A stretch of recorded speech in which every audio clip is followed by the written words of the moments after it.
नमस्कार, मैं हूं सिद्धि सिंह और आप देख रहे हैं आगाज एक्सप्रेस। दिल्ली एनसीआर में एक बार फिर भूकंप आया जिसने धरती को हिला करके रख दिया है।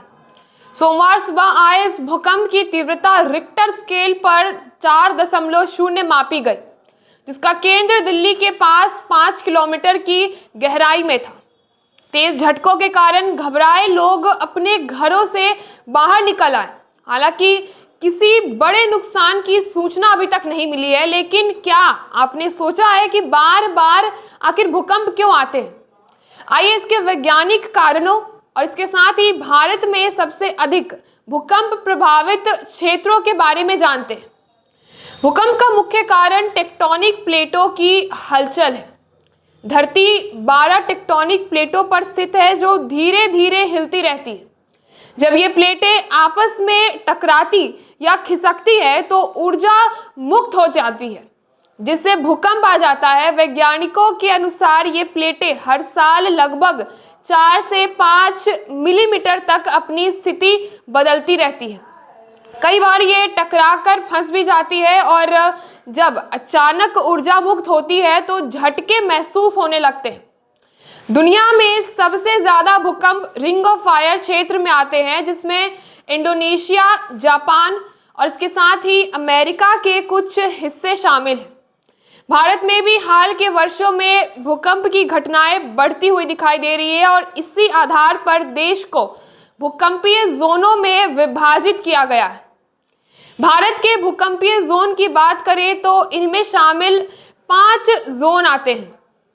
5 जोन सबसे अधिक खतरनाक ऐसा बताया जाता है, जिसमें पूर्वोत्तर यानी कि जोन 5 में पूर्वोत्तर जो सबसे अधिक खतरा में आता है, जम्मू कश्मीर, हिमाचल प्रदेश, उत्तराखंड, गुजरात का कच्छ क्षेत्र और उत्तर बिहार और इसके साथ ही अंडमान निकोबार द्वीप समूह शामिल है, जहां बार बार भूकंप आते हैं। जोन 4 उच्च खतरा, इनमें जम्मू कश्मीर और हिमाचल प्रदेश के बाकी हिस्से, दिल्ली, सिक्किम, उत्तर प्रदेश का उत्तरी भाग, बिहार, पश्चिम बंगाल, गुजरात और महाराष्ट्र के कुछ इलाके शामिल हैं। जोन 3 मध्यम खतरा, इस जोन में केरला, बिहार, पश्चिम राजस्थान, पंजाब, महाराष्ट्र, उत्तर प्रदेश, पूर्वी गुजरात और मध्य प्रदेश के कुछ हिस्से शामिल हैं। जोन 2 कम खतरा, राजस्थान, तमिलनाडु, मध्य प्रदेश, पश्चिम बंगाल और हरियाणा इस श्रेणी में आ जाते हैं। जोन 1 न्यूनतम खतरा, इसमें पश्चिमी मध्य प्रदेश, आंध्र प्रदेश, कर्नाटका, पूर्वी महाराष्ट्र और ओडिशा के कुछ हिस्से आते हैं।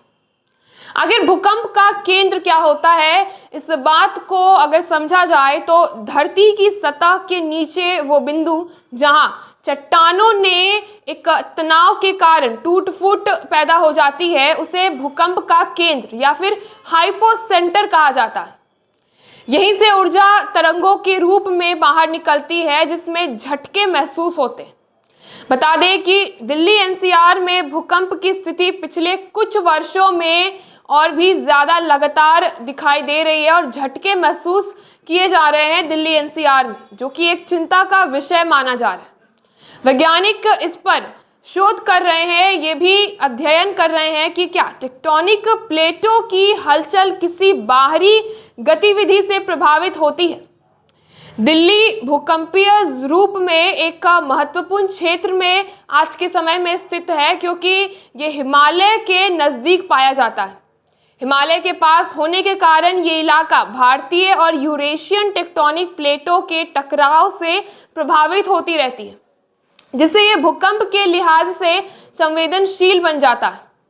विशेषज्ञों के अनुसार दिल्ली में कई भ्रंश रेखाएं यानी कि फॉल्ट लाइंस मौजूद है, जिसके वजह से जब तनाव बढ़ता है तो भूकंप आ सकता है। संभवतः आज का भूकंप भी इन्हीं भ्रंश रेखाओं में खिंचाव के कारण आया है। इसके अलावा दिल्ली की रेतीली और जलोढ़ मिट्टी भूकंप के दौरान अस्थिर हो सकती है। इसमें इमारतों को नुकसान पहुंचने की संभावनाएं और भी ज्यादा बढ़ती हुई दिखाई देती है। ऐसे में दिल्ली में भूकंप से जुड़े खतरों को देखते हुए अतिरिक्त सतर्कता बरतने की जरूरत है। तो ऐसे तमाम खबरों के लिए आप जुड़े रहिए हमारे साथ और देखते रहिए आगाज एक्सप्रेस।